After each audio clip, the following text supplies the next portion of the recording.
Hi again, Mark Jones here with an international edition of Crime Chronicles, coming to you this time from the beautiful Tuscan capital of Florence in northwest Italy.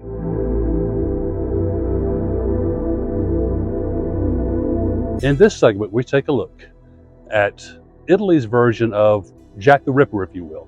This normally peaceful city was terrorized by a serial killer off and on for several years, actually from 1968 to 1985.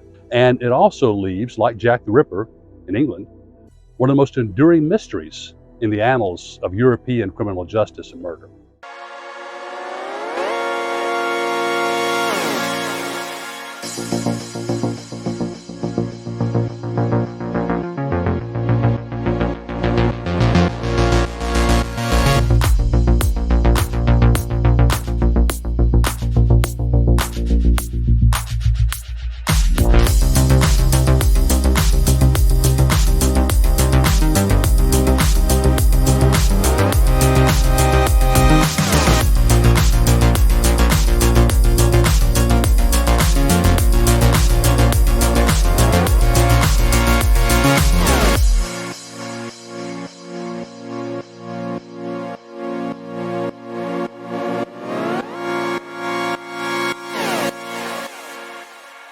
While the nation of Italy is no stranger to violence, this is Florence. This is the home of the Italian Renaissance, the birthplace of the Italian Renaissance. Florentians like to believe that they're civilized, intelligent, and that the worst elements of crime are primarily confined to areas south in Italy, such as Rome, Brindisi, and of course Sicily.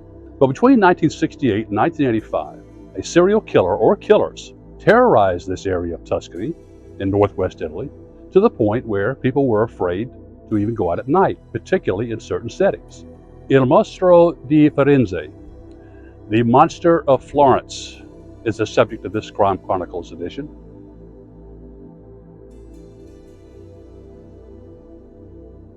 In the early 1980s, it was typical for young Tuscan or Florentine couples to live with their parents, live at home until they got married, and very often got married relatively late, say in their late 20s, even early 30s.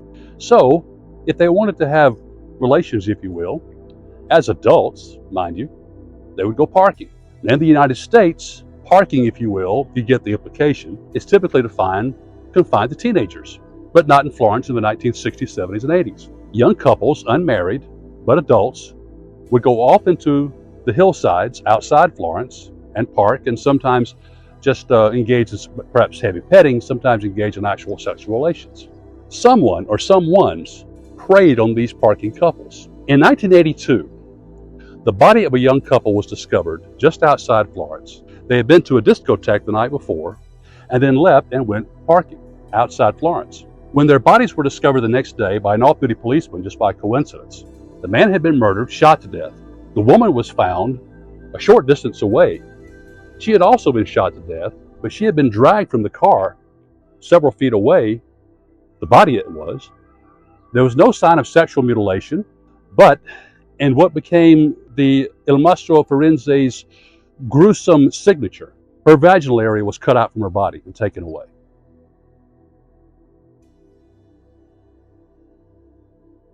Well, when authorities here in Florence and Tuscany got to investigate the case, the 1981 murder of this couple, they discovered a very strong similarity to an unsolved murder that occurred in 1974. Same MO.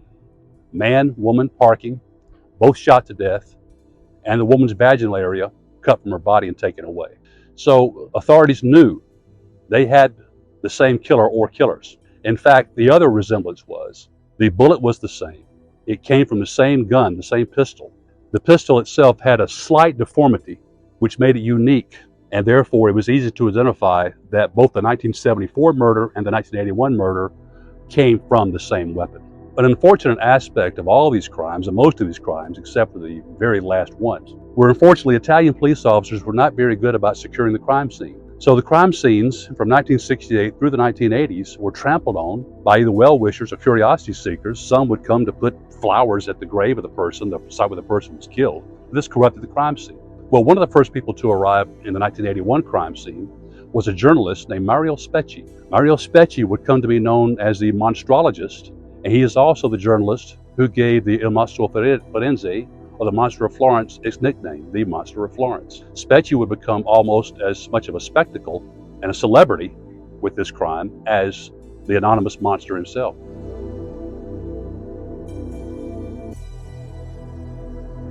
Carabinieri and the local police thought they had caught a break, and they thought they had arrested the monster in the summer of 1981. They arrested a man named Enzo Spelletti. Spelletti was a known voyeur who spied on couples who were parking, and there was some evidence in his house that led police to believe that he perhaps was the man who killed both the couple in 1981 and perhaps a couple back in 1974. Spelletti was not very well liked by his neighbors. His wife even knew that he was a voyeur, and so he was arrested and jailed.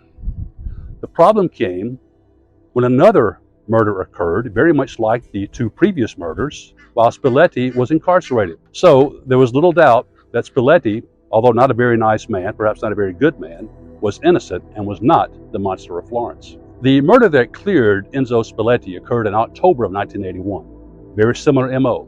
Young man, young woman parking. Man was shot to death. Woman was shot to death, pulled from the car, not sexually assaulted, but her vaginal area was removed. And so the Monster of Florence was back. Police authorities were trying to get a picture of who this man was, or who these men were that would commit these awful murders. The monster was leaving his calling card. His MO was he would blind, if you will, his victims, having a light shined on them, and then shoot them while they were temporarily blinded. And then kill the man, kill the woman, drag the woman away, and remove her vaginal area. It was obvious that the monster had considerable expertise with a knife. This was done with a butcher's or a surgeon's precision. And so anyone who had a job or who was known to be handy with a knife became suspect.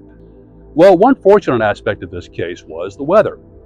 The winters here in Florence are not bitter cold like they are in some parts of the United States, but it's so wet, so yucky, if you will, that most people don't go out very much, particularly at night. And so the Monster of Florence did not strike in late fall or in the winter. But when spring of 1982 came around, the monster struck again. On June 19, 1982, passers-by outside the city of Florence noticed a car, and it appeared the car had been in a traffic accident. So they called authorities. Authorities arrived not to find the traffic accident, but to find two more victims of the Monster of Florence. The young man in his 20s was still in his car. The woman was pulled away from the car. She had been shot to death. He had been shot to death. Unfortunately, the young woman was dead at the scene. The young man was still alive. He was taken to hospital, treated.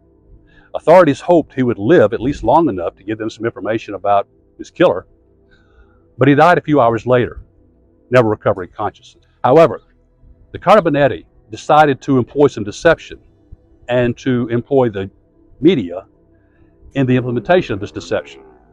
The Carabinieri, the Italian paramilitary police, decided to engage in a bit of deception in hopes of trapping the killer.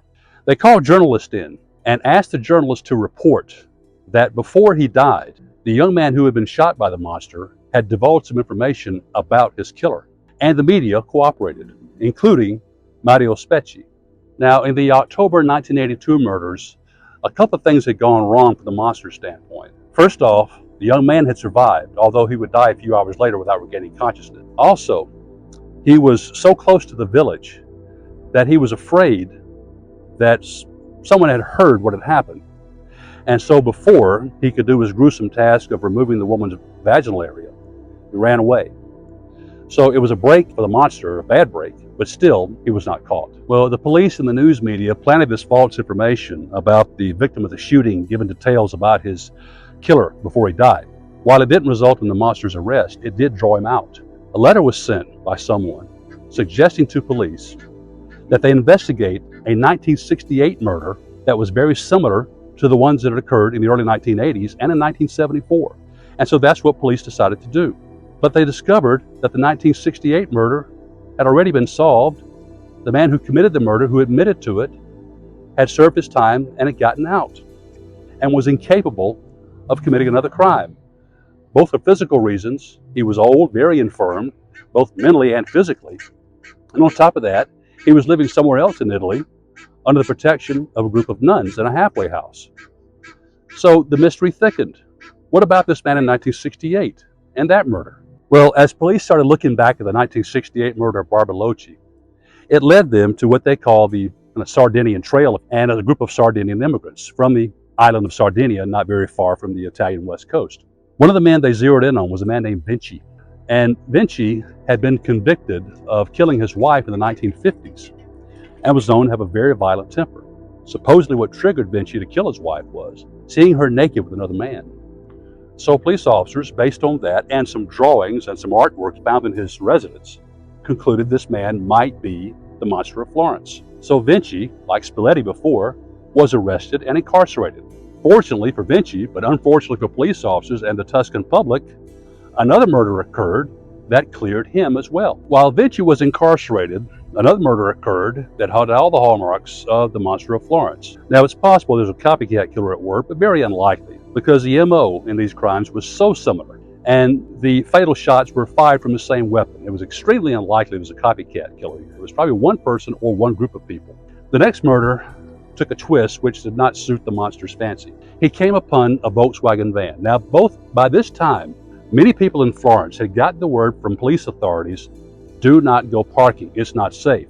And most had started to heed that warning, particularly in spring and summertime when the monster would strike. But what about foreign tourists? So there were two young men from West Germany, remember Germany was divided in those days, and a Volkswagen van who were parked, and the monster came upon these two men, two lovers, killed them both. Now, why did he focus on two men instead of a man and a woman, as was his usual custom? Because one of the young men had long, blonde, flowing hair, and from a distance could have easily been mistaken to be a female. Now, upon discovering that he had murdered two men instead of a man and a woman, the monster, no doubt disgusted and disappointed, did not perform his usual genital mutilation. He found a gay porn magazine in the Volkswagen van and threw it on the side. And so, the monster of Florence continued to operate. In the spring of 1984, Mr. Vinci being cleared by now, the monster struck again. Once again, local Florentians and people in Tuscany had gotten the word from police authorities not to go parking, that it wasn't safe. But again, the problem was foreign tourists who did not know what was going on here. Enter two young French tourists, a couple, a male and his fiancée. They were camped one night in a tent outside Florence. In this case, the monster came upon the tent, ripped the tent open with his knife, shot the woman to death, shot the man, but the man, though wounded, was still able to get away. If he had ran to his left, he would have ran onto the main road and perhaps been saved. But of course, he didn't know where he was going, so he ran straight ahead, in which case the monster chased him down and shot him to death. This young French tourist was very young, very fit, very active, and in fact, a prolific runner as well. So it was pretty clear that the monster was either a very, very good shot at night, or he was young and fit as well himself. Well, in 1984, while Vinci was incarcerated, the monster struck again, this time in September. The young couple was out, parking as usual. The man was shot to death, the woman shot to death, her body dragged away, her vaginal area removed from her body and taken away. But in this case, the monster added another gruesome detail to his MO. He cut off one of the woman's breasts, and when an assistant prosecutor, a female, appeared in public calling for help or talking about the case, the monster, in an attempt to terrify this prosecutor, an successful attempt at that, mailed the woman's breast to the prosecutor, prompting her to quit the case and pursue another career. Well, by 1985, the pressure on police to solve this case was enormous, and the frustration among Florentians, this enlightened area, the heart of the Renaissance, was enormous. They couldn't believe that anyone from this peaceful and enlightened area as Florence and Tuscany could be the perpetrator of such a crime. It must be an outsider, so they thought. But by the mid-1980s, technology was starting to become more and more part of investigative police work in many countries, including here in Italy. So they employed computers and technology. And they start cross-referencing what known offenders were free during the time when the murders occurred, who were not incarcerated. What known offenders may have had the opportunity to commit a crime like this. The police zeroed in on a middle-aged man named Pietro Pacciani. Pacciani had killed his wife in the 1950s and had served his prison sentence for this. And they had also discovered some material in his residence that resembled the MO of the monster of Florence. Pacciani was arrested. Pacciani was convicted. Many people in the Italian public refused to believe this man could have committed the murders. By the late 1980s, forensic investigation in Italy had progressed to include the use of computers. So Italian police start using computers and work with the American FBI. Cross-referencing pointed to a man named Pietro Pacciani. He was tried in 1951. Seeing his wife naked with another man drove him to kill, and he was a peasant farmer, but bright and manipulative. But by the 1980s, Pacciani was around 60 years old and had health problems. He was short and strong, but also very overweight. Plus, there was no real physical evidence connecting him to these crimes. And on top of that, he could not have chased the young Frenchman through the woods, given that the young Frenchman was a young, very fit runner, and Pacciano, by this time, was an obese old man. But police officers searched Pacciani's house relentlessly. The local Italian police, the Polizia, after searching Pacciani's home, thought the 1968 murder weapon had somehow fallen into Pacciani's hands. In fact, they found a bullet in his garden. It was a perfect match with the other murders. Pacciani's trial began in April of 1994. It went on for over 6 months. On November 1st, 1994, he was found guilty and sentenced to life in prison for 7 double murders. But from the outset, doubts emerged as to Pacciani's guilt, and not just from the usual everyone is innocent quarters. One police official claimed that one of his colleagues had planted evidence in Pacciani's garden, that being the bullet. On top of that, police were sure the French tourists were killed on a Sunday night. Although not a very nice man by a lot of accounts, a very violent man, some things simply didn't fit. For instance, the young French man who ran away from the killer was very young, very fit, very strong, a very good runner. Pacciani, at that time, was in his late 50s, pudgy, overweight, lots of health problems. How could he have possibly chased this young man down and killed him? So there were many doubts about Pacciani's guilt from the get-go. Nevertheless, Pacciani was tried and convicted and was sentenced to a long prison term. But forensic analysis shows they were killed on Saturday night, based on food in their system, and Pacciano had an ironclad alibi for Saturday night. Well, Pacciani, as was his right, appealed his conviction, which is not unusual, particularly for someone convicted of a very serious crime. But this had a twist. The prosecutor, who helped prosecute the case, supported his appeal because he thought the evidence was not trustworthy. On the other hand, the monster had stopped killing while Pacciano was locked up, and police found pics in Pacciani's home of mutilated women. Pacciani's appeal was successful and his conviction was overturned, and so prosecutors start to retry the case. Another bizarre twist came along. 2 men confessed to helping Pacciani commit the murders. Their statements were deemed credible, and they were found guilty of 4 of the double murders. One defendant got life in prison, one got 26 years. Police believe Pacciani convinced his friends to help him, something very unusual for a serial killer who usually has no friends. But before prosecutors could retry Pacciani died from heart problems. Whatever secrets Pacciani had, he took to his grave. But the case wasn't over, neither was the investigation. In 2007, another suspect was tried and accused of taking body parts for satanic rituals, but that defendant was acquitted. Well, throughout the years this case was investigated and tried, it took a number of very bizarre twists and turns. One involved the journalist Mario Specchi. He was arrested and held for 3 weeks incommunicado for obstructing the investigation, and he was once accused of participating in an unrelated murder. And one internet conspiracy nut claimed that Specchi was the monster and was writing the stories to profit off his own crimes. The Monster of Florence case has spawned several books, one of which was written by Mario Specchi and Doug Preston. Doug Preston was a repatriated American citizen living in the Tuscan region, very close to where one of the murders had occurred. As a result of his efforts, Doug Preston was banned from Italy at the same time that Mario Specchi was incarcerated. The case has also inspired several film efforts, including a TV series or miniseries with Antonio Banderas playing the role of Mario Specchi. Most interestingly, one of the people who attended Pacciani's trial was Thomas Harris. Thomas Harris was the author of Red Dragon and Silence of the Lambs. He used the story of the I Mostri di Firenze to write the book Hannibal, which was the inspiration for the film of the same name. In Harris's fictional account of this story, Dr. Hannibal Lecter, portrayed by Anthony Hopkins, is the monster of Florence. Well, I hope you enjoyed this edition of Crime Chronicles. As we delve into the darker side of human nature, we invite you to join us on our journey by liking and subscribing to our YouTube channel.